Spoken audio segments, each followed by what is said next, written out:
Hello my students, this is Atul Pathak. I have come here once again before you all with another poem of class 12th, A Thing of Beauty, composed by John Keats. And this poem is really very fascinating and very good poem. If you are going to study it by your heart, you would enjoy it. And I should tell you one thing, that poem should be felt. You don't have to mug up. अगर भाई रटोगे तो मजा ही नहीं आएगा. तुम्हें इसे ना feel करना है, ऐसे लगे कि यहाँ से तुम पढ़ो, यहाँ से नहीं पढ़ना है, सिर्फ आंखों से पढ़ लेते हो. कभी यहाँ से पढ़ो, पढ़ाई को यहाँ दिल से करो और प्रेम को भी दिल से करो, तो उसका एक असली वैल्यू तुम्हें समझ में आता है. आंखों से नहीं होता है कुछ. ठीक है, तो जैसा कि as we know, before starting any poem we need to know a little more things about the poet so that we could start making something inside our mind as well about the poet. क्यों उसने ये topic चुना, क्यों उसने अ thing of beauty he title चुना, क्या reason है, वो क्या सोच रहा है भाई, वो कैसा पोएट है, उसके दिमाग में क्या क्या विचार चल रहे हैं. जानते हो, पोएट के दिमाग में ऐसे ऐसे विचार चलते हैं. वो देखेगा बादल को तो बादल को बिल्ली बना देगा, कभी वो बादल को हाथी बना देगा, तो बादल को धूल, कुछ भी बना सकता है. क्या सोच रहा है वो क्यों ये टॉपिक लिया, क्यों ये टाइटल उसने चूज किया, इसके बारे में पहले अगर तुम्हें वास्तव में कुछ अच्छा समझ जाना है पोएट के बारे में, तो पहले उसके बारे में थोड़ा बहुत जानना है. तब तुम्हें पोएम भी थोड़ा अच्छे से समझ में आएगी, तुम्हें मीनिंग समझ में आने लगेगा. क्योंकि मीनिंग इसीलिए तो नहीं समझ में आता है किसी को रटने के चक्कर में. पोएट ये जो है जॉन किट्स, ये एक रोमांटिक पोएट है. रोमांटिक पोएट, ठीक, जैसे हमारे शाहरुख खान साहब है ना, किरण, रोमांटिक हमारे सुपरस्टार है, और ये रोमांटिक पोएट है ना, दोनों एक ही है ना, रोमांटिक. वही इलू का मतलब आई लव. अच्छा, नलायक नहीं तो बस. भाई और बहनों, ये देखिए हमारे देश का भविष्य है. इनको प्यार मोहब्बत इस फुर्सत ही नहीं है. ये क्या हमारे देश की तरक्की करने भाई बहनों. मुझे अपने देश के युवाओं पे बहुत नाज है, लेकिन मेरी युवा इलू इलू कर रहा है. इलू का मतलब क्या होता है भाई और बहनों. देखो, ऐसे करोगे तो फिर मजा नहीं आएगा. ये नहीं होता है. रोमांटिक पोएट जो होते हैं, सॉरी रोमांटिक किड्स मैंने लिख दिया, I am sorry. Romantic poet is one who emphasizes upon the sublime beauty of nature and personal feelings.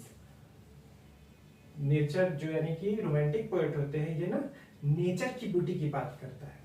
तो ये जो अ थिंग ऑफ ब्यूटी है, एक्चुअली में नेचर में जो चीजें हैं ना, उसकी ब्यूटी, उसकी खूबसूरती की बात कर रहा है, सुंदरता की बात कर रहा है. ठीक है. अब दूसरा जो दिमाग में क्वेश्चन है, बड़ा इंपॉर्टेंट चीज है, ये ब्यूटी क्या होता है. Beauty, let me tell you difference. ठीक है, एक होता है ब्यूटी, एक होता है प्रिटी. ब्यूटी दोनों एडजेक्टिव बनाते हैं हम. ब्यूटीफुल एंड प्रिटी जानते ही हो. किसी लड़की को देखा तो ब्यूटीफुल बोल दिया, क्या लेना देना है इस शब्द के मतलब से, वही मतलब तो है नहीं. पोएम जब पढ़ोगे बड़ा इंपॉर्टेंट होता है. बोर्ड्स में इन्हीं सबके मार्क्स मिलते हैं. ठीक है. ब्यूटीफुल जो होता है वो तुम्हारे सेंस को अच्छा लगे. सेंसेस, मन सेंस का मतलब दिल, दिमाग को अच्छा लगे. आंखों को जो अच्छा लगता है वो प्रिटी होता है.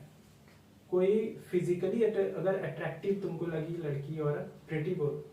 ब्यूटीफुल सुंदरता से कोई मतलब नहीं होता, मतलब बाहरी अपीयरेंस की सुंदरता से, अट्रैक्शन से कोई मतलब नहीं. वो अंदर की सुंदरता होती है. अब अंदर की सुंदरता सोचोगे क्या, किडनी, फेफड़ा, ये इसकी सुंदरता नहीं. अंदर की सुंदरता का मतलब होता है ये प्रेटीनेस, जो तुम्हारा प्रेटी गर्ल है वो एक बार खत्म हो जाएगा, लेकिन ये जो ब्यूटी होता है ना, ब्यूटीफुल, वो कभी खत्म नहीं होता है.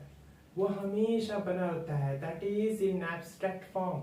जैसे कोई किसी का समय बिताना, किसी का बात करना तुम्हें बहुत अच्छा लगता है, सूदिंग दे होता है ना, बहुत सूद कर देता है तुमको, बहुत शांति, बहुत रिलैक्सेशन दे देता है, that is beauty.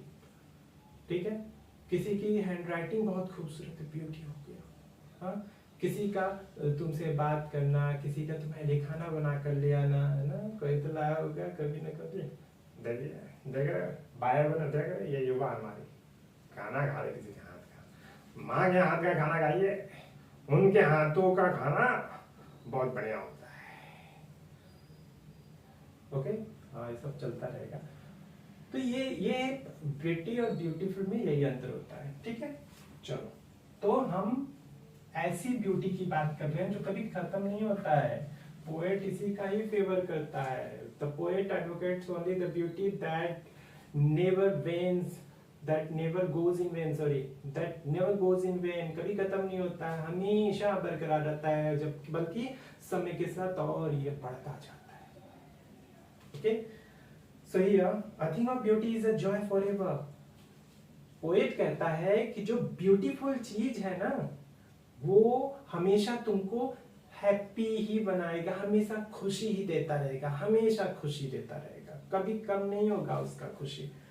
Its loveliness increases, it will never pass into nothingness। और कह रहा है इसकी जो खूबसूरती है ये हमेशा बढ़ती ही जाती है, हमेशा बढ़ती जाएगी, और ये कभी खत्म नहीं होती है।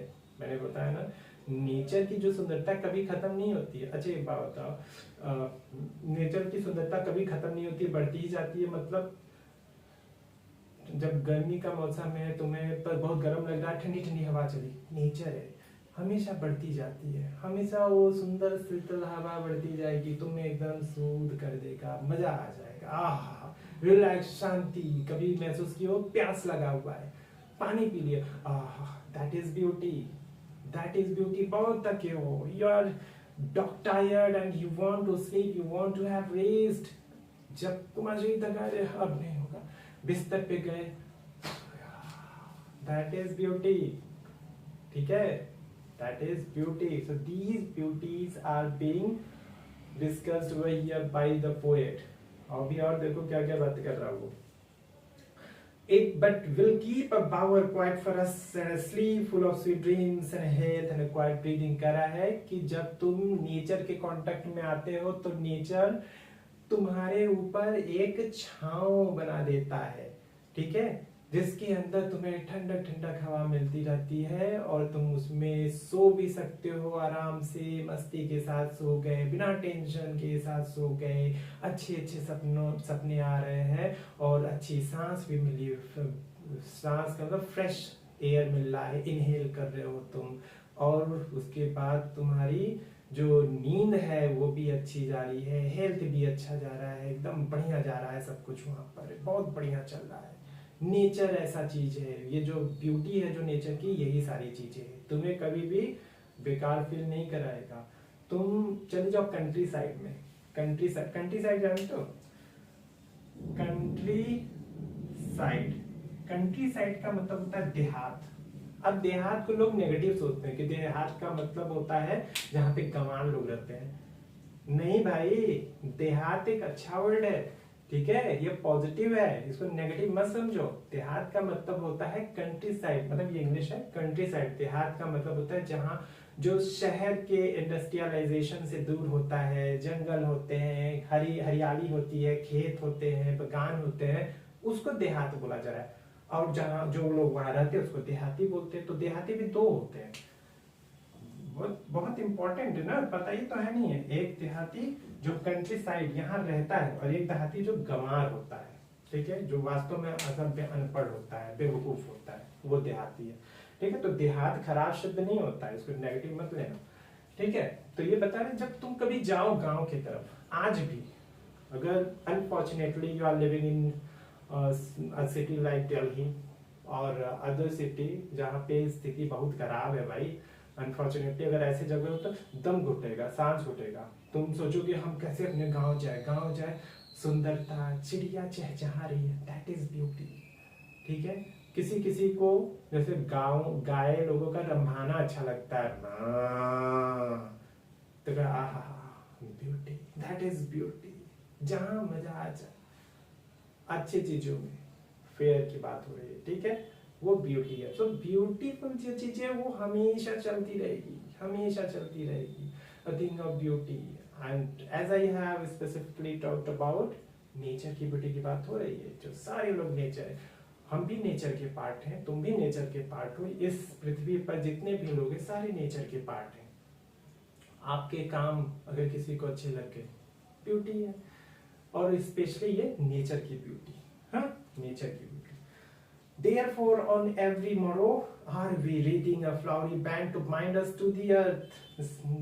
मतलब इसीलिए कह रहा है कि इसीलिए हम लोग कोशिश करते हैं, बहाना खोजते हैं कि हम लोग हर दिन नेचर से जुड़े रहे, और इसीलिए हम लोग क्या करते हैं, फूलों की माला गूंथते हैं ताकि हम लोग बाग में जाए, फूल तोड़े, नेचर से मिले, अच्छे हवा, फ्रेश एयर को हम लोग ले, और हमेशा कनेक्ट रहे। डेली यही करें तो हम लोग कनेक्टेड रहेंगे, जिससे हमारा स्वास्थ्य अच्छा रहेगा। नेचर की गोद में जाना, if you are really going in the lap of nature, you would find that there is an immense change in your health, in your personality, और बड़ा मजा आएगा। कभी तुम एकदम बने बने कहीं जगह पे रहोगे तुम चिड़चिड़े हो जाओगे, लेकिन नेचर में खुले जगह पे रहो, बहुत आनंद आएगा। You will feel that there is beauty lying everywhere in nature. Spite of despondence of the inhuman dearth of noble natures, कह रहा है कि इस दुनिया में बहुत सी निराशाएं हैं, बहुत से अच्छे लोगों की कमी है, ठीक है, अच्छे दिल रखने वाले लोगों की कमी है, और बहुत से बुरे रास्ते हैं जिसपे हम लोगों को खुद चलना पड़ता है, ठीक है, और लोग भी चलते हैं बुरे रास्ते, मतलब बेईमानी करते हैं, किसी को मार देते हैं, काट देते हैं, गाली देते हैं, ईर्ष्या करते हैं, ये सारी चीजें हैं, पूरे एकदम उदासी भरा दिन भी है।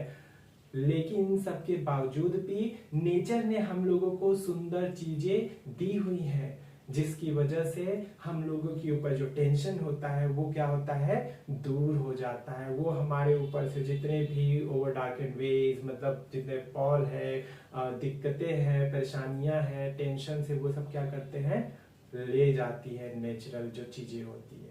तो कह रहा है कि किसी न किसी रूप में हम लोग नेचर से कनेक्टेड है, हमेशा कनेक्टेड है। Such the sun, the moon, trees old and young, sprouting a shady boon for simple sheep. कह रहा है कि अब एग्जाम्पल दे रहा है पोएट कि हम लोग के ऊपर नेचर का बहुत बड़ा आशीर्वाद है। जैसे कि सुंदर चीजों में, जैसे नेचुरल चीजों में मून है, मून रात, चांदनी रात को इमेजिन करो कितना सुंदर लगता है, ये तो हमको बताने की जरूरत नहीं, you must have perceived it. जब वो दुधिया रोशनी हर जगह फैली रहती है, बहुत खूबसूरत लगता है ना। मून बहुत सूदिंग एक्सपीरियंस है। और फिर टॉक अबाउट द सन, सन भी हम लोगों को ब्यूटी की तरह ही हम लोग उसको ट्रीट करेंगे। कैसे, ठंड के मौसम में जरा सोचो, बहुत ठंडी लगती है, धूप आ गया, सन, गर्मी आ गया, कितना बढ़िया रिलैक्सेशन, मन करता है कि धूप में ही चारपाई पे सो जाए। What is this? I have told you when something that suits you is a thing of beauty. तो यहाँ पे मून भी ब्यूटी है, थिंग ऑफ ब्यूटी है, सन भी है। और कह रहा है कि पेड़ पौधे भी है, चाहे पुराने पेड़ हो चाहे नए पेड़ हो, हरे भरे, मतलब हरे भरे तो पुराने या नए, सब के सब पेड़ भी हमारे लिए क्या आते हैं, थिंग ऑफ ब्यूटी होते हैं। कैसे, पेड़ का भाई कितना इंपॉर्टेंस है हमको बताने की जरूरत है, तो वो सारी चीज ब्यूटी है, ठीक है। तुम उनसे फल खाते हो, उनके लकड़ियों को यूज करते हो, उस पर चढ़कर खेलते हो, झूला डाल के झूलते हो, उसके नीचे बैठ गए, ठंडी ठंडी हवा बह रही है, हमें ऑक्सीजन देता है ना, मोस्ट ऑफ द केसेस हमें ऑक्सीजन मिलता है, ब्यूटी तो ही है, यही बात हो रही है ना। और वो जो पेड़ है जो छांव देता है, तो वो किसी में अंतर नहीं करता है। वो पेड़ किसके लिए स्टैंड कर रहा है, सिंबलाइज कर रहा है यहाँ पे, ये ट्री जीसस, ओके। एंड जो शीप यहाँ पे है, ये ह्यूमैनिटी की बात कर रहा है कि nature does not make any discrimination whether it is a powerful person और a weak person, it gives its shelter to all. अपना शावर, अपना ब्लेसिंग सब पर ये बना के रखता है। वो किसी चाहे बलवान रहो या बहुत कमजोर आदमी रहो, अगर तुम आए हो छांव में तो तुम्हें छांव मिलेगा। डिस्क्रिमिनेशन किया नेचर। सबसे अच्छी चीज तो खूबसूरती यही है कि कभी भी अंतर नहीं करता है। There is no discrimination. चाहे उस पेड़ के नीचे कोई शेर ही क्यों ना आ जाए, छाया उसको भी मिलेगा। चाहे उसके नीचे कोई चूहा ही क्यों ना आ जाए, छांव उसको भी मिलेगा। चाहे भेड़ ही क्यों ना रहे, छांव सबको मिलेगा भाई, है ना। तो ये बात हो रही है beauty, this is beauty. With a green world they live and such are daffodils with a green world they live in and clear hills। और इसी तरीके से हरे भरे जंगलों में जो डैफोडिल्स के फूल होते हैं वहां पे जो वो सुंदरता के साथ बिखरे रहते हैं, झूमते रहते हैं, वो भी ब्यूटीफुल चीज है। और उसी तरीके से छोटी छोटी जो नदी होती हैं, रील्स होती हैं, जो गर्मी के समय में देखा जब पानी बरसता है वो छोटी छोटी नाली बना देता है, फिर उसी के अंदर पानी छिपा रहता है ना, और उस जगह को ठंडा बनाया रहता है। तो गर्मी के समय में सोचो, वो उस गर्मी के समय में वहां पानी का ठंडक की वजह से वो भी क्या बता रहा है, मान लो तो किसी को प्यास लगी तो वो पानी खोजते खोजते वहां गया, प्यास के समय में, गर्मी के समय में प्यास का एकदम प्यास से बुरा हाल हुआ जा रहा है, तुम्हें पानी मिल जाए, तो वो भी ब्यूटी को ही डिपिक्ट कर रहा है यहाँ पर। The mid forest break rich with the sprinkling of fair musk rose blooms। और ब्यूटीफुल चीजों में एक और चीज आ गया कि बीचों बीच जंगल में मस्क रोज अपनी सुंदरता और अपनी सुगंध को हर तरफ फैलाए हुए हैं। ब्यूटीफुल चीज नेचर का ये पार्ट है। So we would say that it is also a beautiful thing, a thing of beauty. And such too is the grandeur of the dooms. Grandeur of the dooms. Grandeur. Yeah, we shall say grandeur of the dooms. Okay? Of the dooms. Dooms का मतलब होता है demise, मौत। ये बोल रहा है कि जो शानदार लोग हैं उनके किए हुए कामों के बाद जो उनको मौत मिली है वो भी बहुत सुंदर है। आप कहोगे मौत कैसे सुंदर है? हाँ भाई, अगर तुम अपनी लाइफ अच्छे अच्छे काम, नेचर से रिलेटेड काम या बहुत अच्छे काम करके अगर हम लोग इस दुनिया से जाते हैं तो हम लोग अपने साथ अपने चेहरे पे सुंदरता लेकर जाएंगे, और हमारे जाने के बाद भी हमारे काम का बखान किया जाएगा। इसका मतलब हम तो चले गए लेकिन हमारे काम हम आज भी लोगों के बीच में है। तो जैसे दूसरी बात, वैसे भगत सिंह जी, चंद्रशेखर आजाद, सुभाष चंद्र बोस, ये लोग क्या हैं? ये लोग हम लोगों के लिए एक प्रेरणा स्रोत बनकर चले गए हैं, है ना। ये हम लोगों के लिए हमेशा याद किए जाएंगे, मतलब ये हमेशा याद किए जाएंगे। सारे लोग उनके बारे में जानते रहेंगे। उनकी जो मौत हुई है, मृत्यु हुई, वो भी बहुत खूबसूरत है। ऐसी मृत्यु खूबसूरत होती है। Okay, all lovely tales that we have heard और रेड। और जितने भी हम लोगों ने कहानियां सुनी या पढ़ी, याद करो बचपन में छोटे थे, मामा मामा पापा पापा कहानी सुनाओ, मम्मी नाना दादा कहानी सुनाओ, प्लीज कहानी सुनाओ। और एक ही कहानी हम लोग को सुनाते रहते थे, और एक ही कहानी हम लोग डेली सुनते थे, मजा आता था, है ना, मजा आता था। लेकिन वो सुंदरता है, वो जैसे यहाँ पे टच कर जाता है छोटे से बच्चों को। छोटा अभी जो 2-4 महीने का है, कुछ नहीं समझ में आ रहा, उसको कुछ नहीं समझ में आता है, लेकिन वो अपनी माँ का शक्ल देखता है तो कितना खिलखिला जाता है। That is beauty, that is beauty. Okay, अब यहाँ पे छोटे थे हम लोग, कहानी सुन रहे हैं, पढ़ रहे हैं, हम लोग समझ में कुछ नहीं आता था, एक ही कहानी बार बार सुनाया जाता था, मजा आ जाता था। Beauty, that is beauty.